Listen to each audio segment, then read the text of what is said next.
rotation no matter what you're playing. So speaking of that, if you're looking at, okay, what should I build now? What can compete with this? You're probably coming up with absolutely nothing, which is what I am. Stall and mill or stall and do something in blue is basically all people are thinking maybe, because then they'll have approximately an equivalent number of counter spells. And then you could also run Glimmer and Anticipate. So you'd be kind of on par with them, but you might be able to outsmart them or just use the power of it being mono to work, or you could add black to it and mess with them that way. I do have a deck idea though. So if some of you wanted to try this, the deck is outrageously expensive. So I will warn you about that, which I'm not building this in reality, but I might build it in theory just for you guys, although my channel is dedicated exclusively to budget decks. I mean, in case you haven't caught that one yet. I'm a desk leader, all you build is crappy decks. 1, I play casual. 2, I don't have any interest in the pro scene. And 3, I build budget decks. That's what this channel's about. Some of you seriously have not caught that yet. I mean, what the hell? Have your head examined. Speaking of having your head examined, it's barely related. You'll get it. Mind Rot. The card Mind Rot.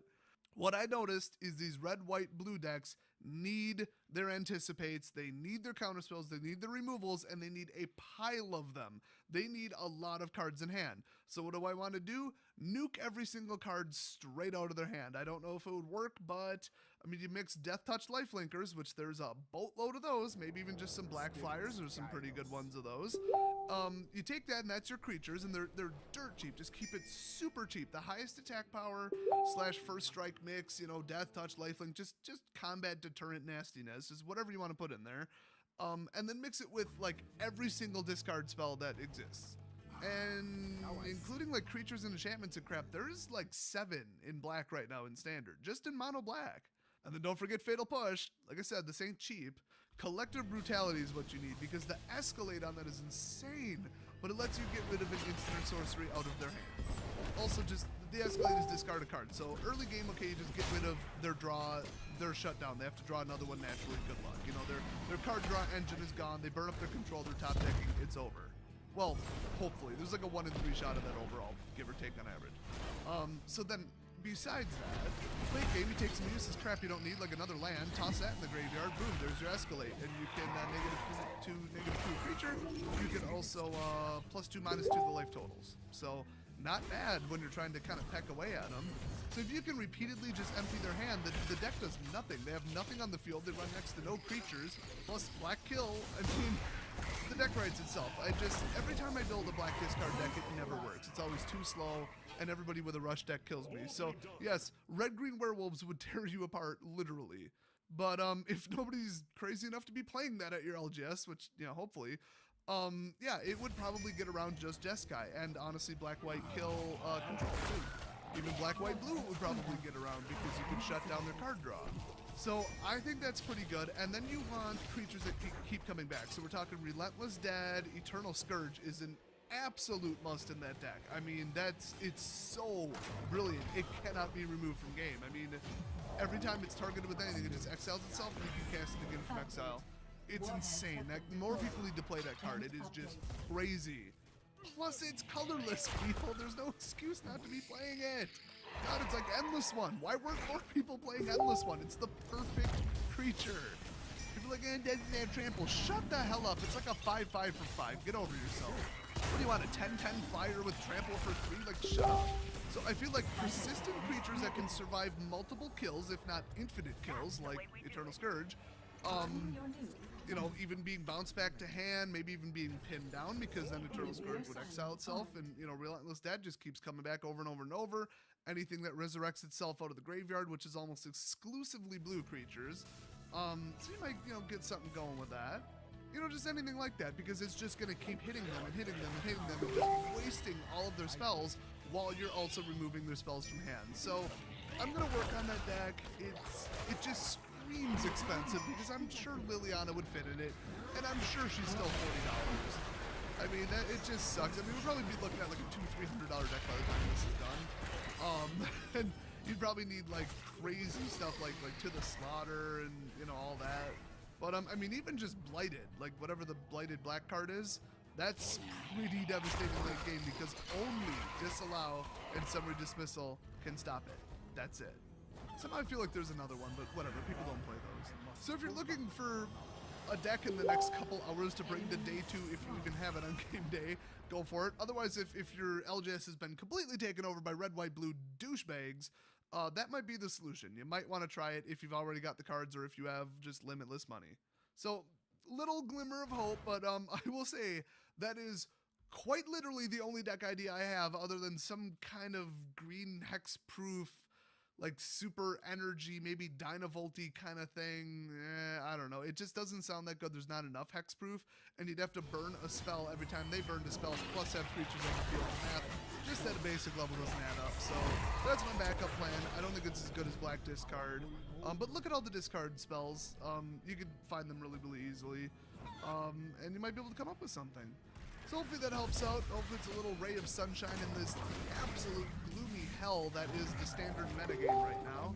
Oh, and FYI, in case you literally only watch my channel and don't listen to any pros or anybody anywhere, I'm not the only one who has this opinion.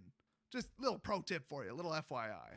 So give your account of your game day down below, or the worst game day you've ever had, or if you got screwed over by the computer as usual. That happened to me a lot at my old LGS. I literally played the same person 4 times in 5 weeks in the first game in the first round. I don't know what the hell that software's problem is with me, but it can go straight to hell. Hopefully I don't have any more bad luck with the pairings and the, getting paired up and down and this and that and all that tomorrow, because I am so done with that. And LOL and a half at Travis Wu says that luck plays no part in Magic. Yeah, none whatsoever.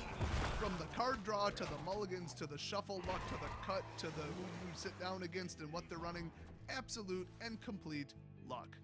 Travis, you're an idiot. See you guys next video. Won't make a point. Beginning. Prepare for collection.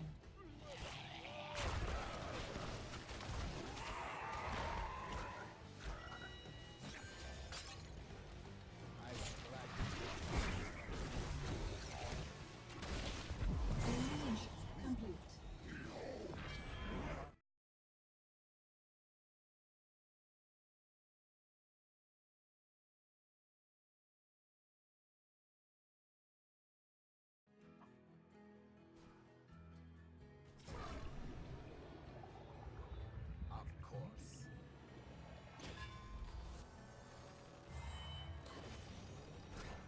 An allied fort has fallen.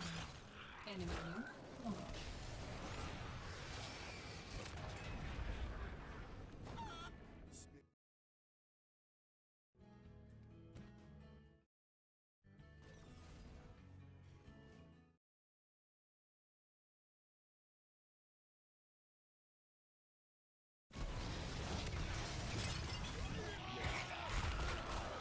Fort elimination confirmed.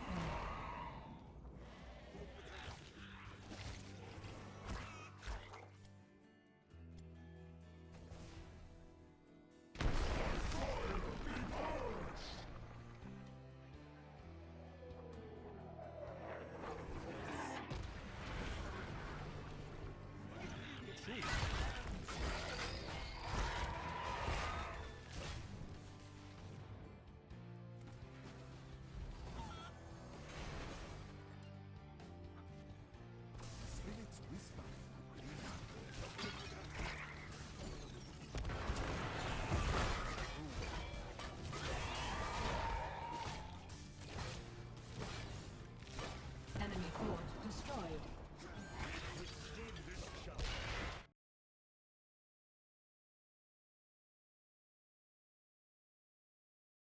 Why always with the expensive keyboards, huh? What does a $200 keyboard do that a $20 one won't? Well, I decided to find out. I ordered every backlit keyboard on Amazon.com under $25 to see who makes the one that's worth your money. Will it be Shenzhen Good Source Technology Co. Limited, Azio Corp, or One by One? Well, there's only one way to find out. Well, 2 ways, if you count just scrolling down to the Amazon links in the video description.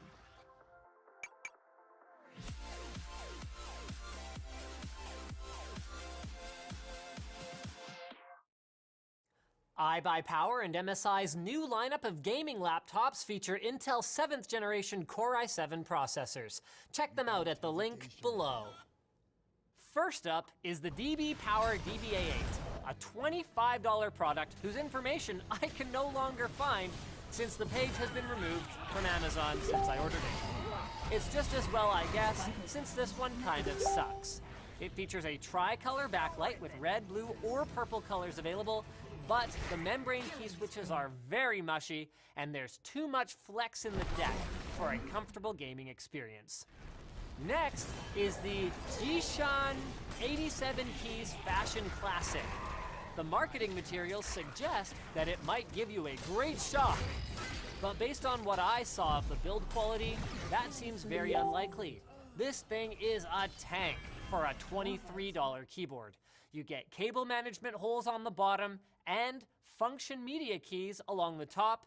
The key switches are among the best rubber domes that I've felt for typing, though I wish they'd included a wrist rest instead of this random mouse pad. And the stems are Cherry MX compatible, so the caps can be easily replaced. But I don't think you'd ever need to. They're premium double-shot injection keycaps. You'd wear through your fingers first. The keys are individually lit, and while the colors can't be adjusted, the animations can, giving the Fashion Classic a charming retro look. The gaming experience was not great, however, due to the very long key travel, and the narrow enter key is a bit of a bummer. The NPED K70 turned out to be the MotoSpeed K70L when it actually arrived, so I ended up with two of the same thing. Good thing it was only 20 bucks. The static rainbow backlight was a bit of a disappointment, as were the horrible painted keycaps that actually have overspray between them. But at 20 bucks, the K70L offers up a middle-of-the-pack typing experience and one of the best gaming experiences, in spite of its much higher-than-average deck flex. The lack of media keys and the narrow enter key hurt it though, so even with the drain holes for water resistance, I'd go with something else. The TK Red from Tech Republic is a little on the heavier side, which gives it a higher quality feel, along with its media keys and other function shortcuts. But beyond my initial impressions, it flexes a lot, has a very basic backlight setup with only on and off, and most importantly, has very mushy feeling keys that were unsatisfying for both typing and gaming. Not to mention that the price went up to over $30 since I bought it. Fail. The L70 from ASIO is one of the more basic keyboards in our roundup. The backlight is not exceptionally bright and just turns on and off. There are no media keys other than a large volume knob, and it doesn't boast a waterproof design or any other gimmick. But it does include a large, comfortable wrist rest. The key switches feel pretty darn good for a $24 membrane keyboard, and the coating on the keycaps held up significantly better to my knife tip test than some of the other keyboards I tested, though your mileage may vary. The top negative review on Amazon complains about them flaking after 3 months. The backspace also isn't especially well stabilized, but overall, the typing experience is the best out of the bunch and quite quiet. Though for gaming, I found the slow rebound time of the long travel rubber domes to be detrimental for anything more fast-paced than very casual play. The award for the worst instructions goes to the 1x1. I managed to figure out how to cycle the colors on my own, but I stumbled on trying to figure out what the hell the function key is for. Turns out that the F keys have secondary functions that aren't labeled, and many of which are replicated with hardware buttons in the row above. But after some trial and error, I unlocked its backlight animation and brightness controls. Too bad I couldn't unlock anything else that's exceptional about this keyboard. The dedicated media keys are nice, but the short backspace is enough to kill any positivity I might have felt towards the decent typing and gaming experience, with the annoyingly loud shift keys being the final nail in the coffin. Collection complete. There's not a lot to say about the large print tricolor keyboard from ASIO that isn't in its name. The typing experience is pretty bad out of the box because the space bar is kind of hard to hit, but it becomes serviceable with a wrist rest, and the gaming experience is straight up bad. But this is one of the few backlit keyboards that doesn't try to be for gaming. Nope, this one is for NAND, and the whole pitch is that the printing on the keycaps is super easy to read. Mission accomplished then, I suppose. So if that's what you're after, then go ham. Highly recommended. The Red Dragon K503 Harp has got to be the best gaming experience so far, and it's pretty good for typing, except that the spacebar has got to be the softest, spongiest, least tactile thing ever. But the rebound speed on all key presses is pretty strong, and it's got a lot of other great features as well, including 7 different colors for the backlighting, media keys, and dedicated function keys, including search, browser forward and back, and refresh for some reason. Overall construction is middle of the road, but it seems like they're at least aware of the issue and they made a plan. I mean, sure, the keycap paint is likely to wear off, but you can just swap your WASDs for the arrow keys. No big deal, LOL. This keyboard, Super BPAG 7 Immutable, felt a little like a bad Tinder date. In person, it looks nowhere near as good as the picture. It gets some points for function keys, backlight brightness control, and swappable WASD and arrow keys for when the on-screen printing wears off, but it should be noted that since the keys seem to use dye sublimation printing, light doesn't shine through the lettering, meaning you can't really see it that well in the dark. Gaming responsiveness is pretty solid, but the typing experience, especially the spacebar, is very mushy and unsatisfying. Overall, not recommended. The narrow enter is just adding insult to injury. Finally, our last contestant, the Massione LED gaming keyboard. I don't know if any keyboard can be as good as this one's product page says it is, but overall impressions are not too bad. The enter key is narrow, which is a drag, but it's got a lot of other stuff going. 7 different colors of backlight, breathing effects for the lighting, high quality double shot keycaps, the second best wrist rest in the roundup, and an above average typing and gaming experience. Leading us to the awards. Top style points go to the Zishan 87 Keys Fashion Classic. This thing has so much swagger for 25 bucks. Love it. The best typing experience goes to the ASIO Levitron L70 with its great wrist rest and solid overall build quality. Then for gaming, I've got to give it to the Red Dragon K503 Harp. Lots of colors, good responsiveness, and solid typing too. You can't go wrong with any of those 3, and the Massione or the 1x1 are good options too. Everything else, kind of junk. Don't buy it. TunnelBear is a VPN. And a VPN is basically a way of keeping your internet activity private from your internet service provider and keeping your location private from the websites and services that you use. And there are additional benefits as well, like being able to access geo-locked content online. So you can download TunnelBear, which is super simple. It's available for iOS, Android, PC, and Mac. You even got a Chrome extension. You turn on the button, you pick whatever country you want, and boom, your little bear tunnels to wherever it is, and you are ready to browse the internet privately. They have a top-rated privacy policy, and they do not log your activity, and you can try it for free by going to tunnelbear.com/LTT, where you can also save 10% on a paid plan. So thanks for watching, guys. Like or dislike. Check out the links to where you can buy all this stuff in the video description. Also, make sure you get subscribed so you don't miss any of our future videos. Join our community forum, check out our merch store, and I will see you again next time.